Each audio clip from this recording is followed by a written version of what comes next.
Vamos lá, gente, vamos falar do falecimento do Olavo de Carvalho. Eu vou ser muito breve aqui. Primeiro, para não me emocionar. Segundo, porque eu já falei muito. Falei no podcast da Gazeta, que vai ao ar hoje. Escrevi para a Gazeta 2 textos sobre isso. Um deles repercutiu muito e foi bastante tocante para muita gente, inclusive familiares do Olavo. Isso me comoveu bastante, que foi saudade do encontro que eu não tive com o Olavo. Então eu vou passar de forma muito breve sobre isso, né? Uma grande perda.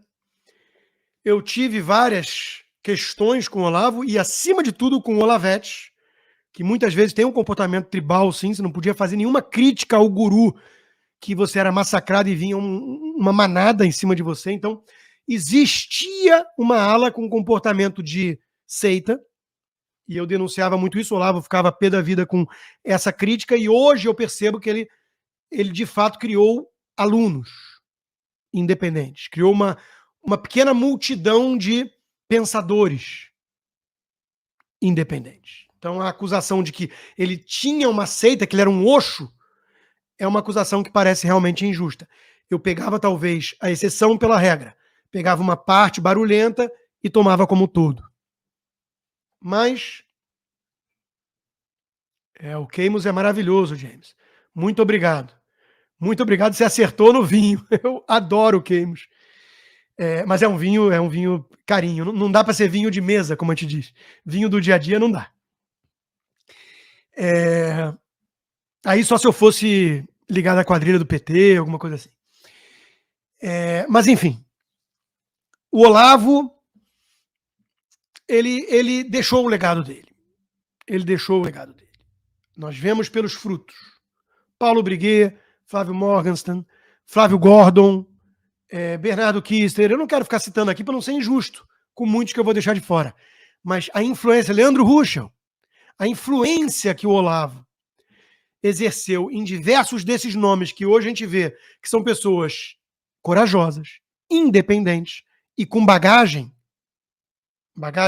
cultural, a gente percebe que ele construiu. Ele construiu.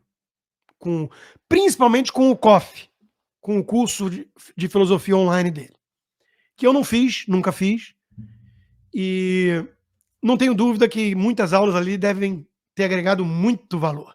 E que me agregariam. Não tenho dúvida. Então não tem nenhum problema aqui de reconhecer meu lado errado nas tretas do passado, e isso ficou para trás. As nossas últimas trocas, felizmente, foram bastante cordiais. Ele participou da minha live quando eu fui cancelado. Vamos lembrar disso, né?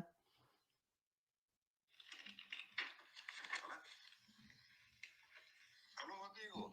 Obrigado pela sua mensagem. Bem lembrado o negócio aí do Nando. Não pode esquecer que queimar livro é a clássica resposta nazista, né? Se ele não tem resposta, ele queima o livro. Aqui ele é um viadinho, né? Essa parte não. É uma resposta merecida, né, para um sujeito asqueroso, né? Asqueroso, que veio, de alguma forma, comemorar a morte do Olavo.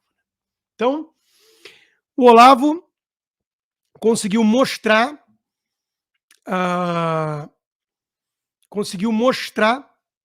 na sua morte a validação de muita coisa que ele denunciava em vida. O caráter asqueroso dessa turma toda, incapaz de rebatê-lo com argumentos. E aí fala assim, mas dependendo da pessoa pode desejar a morte, sim, né? Cuidado.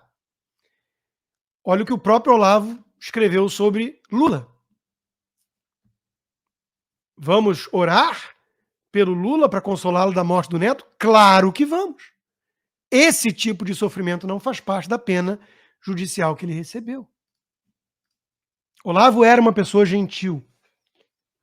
Tem muitos relatos disso. Agora, ele tem 8 filhos e uma desgarrada que não fala com nenhum dos outros filhos, que estão todos do lado do pai. Quem que a mídia procura e dá atenção, espaço, holofote? a tal da Heloísa, né? Como disse o Paulo Briguet, Olavo não morreu, Olavo está vivo, o legado fica, tudo que ele fez continua, e por muito e muito tempo. Quem talvez tenha morrido mesmo com a morte física do Olavo foi a Heloísa. Ela precisava do pai vivo para ter uma narrativa tosca e ganhar espaço na imprensa igualmente tosca. Mas enfim, eu não quero nem me prolongar muito nisso. Nós vimos, né? Postura de gente muito hipócrita, né? Denuncie quem festeja a morte de uma pessoa em nome de uma ideologia. Vai abraçar o capeta, vai, né? Então, infelizmente, muito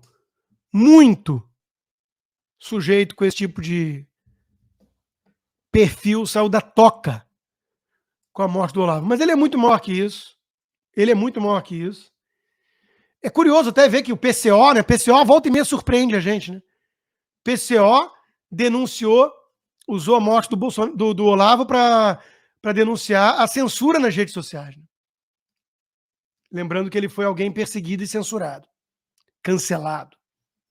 Mas o Olavo também era incancelável. Porque tinha vários defeitos e várias qualidades. Entre elas, as principais virtudes que formam um homem: a coragem e a independência. O Lacombe escreveu uma coluna muito bonita também, hoje, sobre esse instinto assassino, né? Porque quem está vibrando com a morte do Olavo, não tenham dúvida, se tivessem poder, eliminariam Olavetes. Eliminariam fisicamente os desafetos, as pessoas com as quais eles não concordam, né? Obrigado, Tiago. Então diz o Lacombe, festejam a morte física de quem não puderam derrotar com argumentos, com sabedoria. Saem de suas tocas os pequenos, miúdos, rondam achando-se vencedores. Odeiam quem não pensa como eles, quem provoca o pensar, quem conhece oferece o debate. Imaginam-se vingadores, mas nunca haverá vingança contra o que é eterno. E Olavo despertou isso em muitos alunos. A busca pelo eterno, pelo bom, belo e verdadeiro. Pela verdade. Pela verdade. Olavo vive. Olavo ainda vive. E como eu acredito que ele mesmo gostaria, porque ele era acima de tudo um debochado, como eu acho que ele gostaria que o Rodrigo Cocô Instantâneo fizesse como uma última homenagem aqui nessa live a ele uma brincadeira. Olavo vive, e eu não estou falando apenas em sentido figurado, nas ideias, no legado. Eu estou falando fisicamente. Olavo vive. Pelo menos para quem acredita em reencarnação. Ou vai dizer que não é a cara do mestre? Olha o Olavinho. Eu tenho certeza que ele gostaria dessa brincadeira. Leveza. Um pouco de leveza no momento de luto.